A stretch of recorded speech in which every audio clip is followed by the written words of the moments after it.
আজকের এই মহান সংসদে দাঁড়িয়ে আমিও জানতে চাই ইলিয়াস আলী কোথায়। আমরা ফ্যাসিবাদ মুক্ত হয়েছি 1 বছরেরও বেশি সময়, প্রায় 1.5 বছরের কাছাকাছি।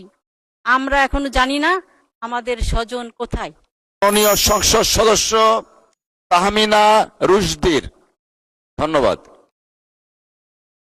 বিসমিল্লাহির রহমানির রহিম। আপনার সময় 6 মিনিট। মাননীয় স্পিকার, আপনাকে ধন্যবাদ। রাষ্ট্রপতির ভাষণ সম্পর্কে আনিত ধন্যবাদ প্রস্তাবে আলোচনার সুযোগ দেওয়ার জন্য আপনাকে ধন্যবাদ জানাচ্ছি। মাননীয় স্পিকার, আজকের এই জাতীয় সংসদে সদস্য মনোনীত হতে পেরে আমি মহান আল্লাহর কাছে জ্ঞাপন করছি। আমি ধন্যবাদ এবং কৃতজ্ঞতা জানাচ্ছি সংসদ নেতা এবং মাননীয় প্রধানমন্ত্রী জনাব তারেক রহমান, তিনি আমাকে মনোনয়ন দিয়ে নির্বাচনে অংশগ্রহণের সুযোগ সৃষ্টি করে আজকে এই সংসদে আসার সুযোগ দিয়েছেন। আমি স্মরণ করতে চাই মহান স্বাধীনতার ঘোষক শহীদ প্রেসিডেন্ট জিয়াউর রহমানকে। আমি আরো স্মরণ করতে চাই গণতান্ত্রিক আন্দোলনে তিনি গণতন্ত্র পুনঃপ্রতিষ্ঠায় তার জীবনকে উৎসর্গ করেছেন এই মহান নেত্রী দেশনেত্রী বেগম খালেদা জিয়াকে। আমি আমার নির্বাচনী এলাকা সিলেট 2 বিশ্বনাথ এবং উসমানীনগরের সর্বস্তরের জনগণ ভোটারদেরকে ধন্যবাদ এবং কৃতজ্ঞতা জ্ঞাপন করতে চাই। আমি ধন্যবাদ জানাতে চাই যে তারা বিপুল ভোটের মাধ্যমে নির্বাচিত করে এই সংসদে কথা বলার সুযোগ সৃষ্টি করেছেন। আমি স্মরণ করতে চাই ভাষা আন্দোলন, মহান স্বাধীনতা যুদ্ধের শহীদদের, বীর শহীদদের এবং বিগত 17 বছরের ফ্যাসিস্ট আন্দোলনে ইলিয়াস আলী সহ সকল গুম এবং খুন হওয়া সেই সব নেতাদের, জুলাই যোদ্ধা, জুলাই শহীদদের আমি স্মরণ করতে চাই ওসমান হাদিকে।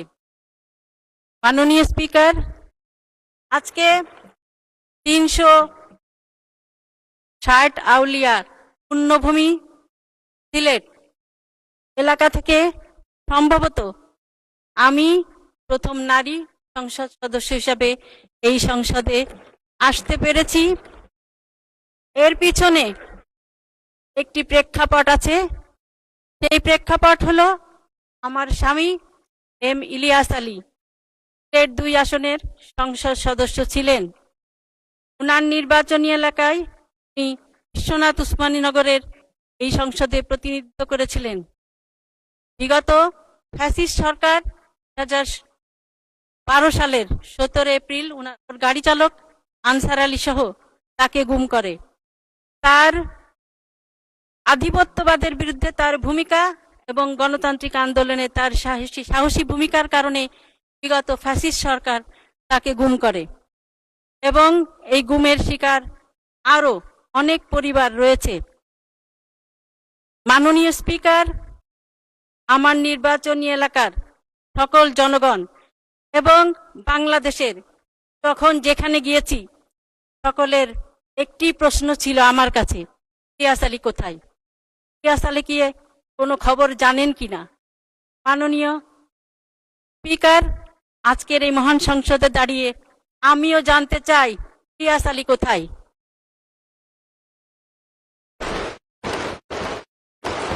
আমার মতো আরো গুম হওয়া দিনার, জুনেদ, আনসার আলী এবং সুমন, পারভেজ সহ আরো যারা গুম হয়েছেন তাদের পরিবারের সদস্যরাও জানতে চায় তাদের সন্তান কোথায়।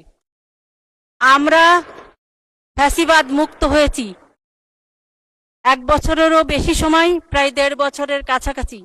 আমরা এখনো জানি না আমাদের স্বজন কোথায়।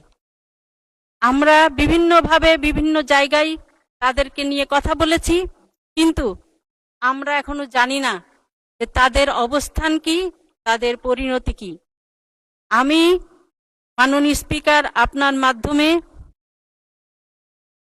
ইলিয়াস আলী সহ যারা গুম হয়েছেন তাদের অবস্থান, তাদের পরিণতি, তাদের গুমের সাথে যারা জড়িত তাদের বিচার এবং যে গুম পরিবার রয়েছে সেই সকল পরিবারের সদস্যদের আর্থিক জটিলতা নিরসন এবং গুমের সাথে যারা জড়িত তাদের বিচার এবং এই গুমের যারা পরিবার আছেন, গুম ব্যক্তির পরিবার, সেই পরিবারদের আর্থিক জটিলতা নিরসন করে তাদের পুনর্বাসনের জন্য জোর দাবি জানাচ্ছি। আমি মাননীয় প্রধানমন্ত্রী এবং মাননীয় স্বরাষ্ট্রমন্ত্রী, মাননীয় আইনমন্ত্রীর কাছে দাবি জানাচ্ছি যে তাদের বিচার প্রক্রিয়া এবং এই যে আমরা যদিও সকলেই বিশ্বাস করি যে জুলাই আন্দোলন শুধুমাত্র এক মাসের আন্দোলন ছিল না, সেটি বিগত 17 বছরের একটি আন্দোলন ছিল। সেই 17 বছরের যারা গুম হয়েছে, খুন হয়েছে, তাদেরকেও জুলাই যোদ্ধা হিসাবে স্বীকৃতি দেওয়ার দাবি জানাচ্ছি।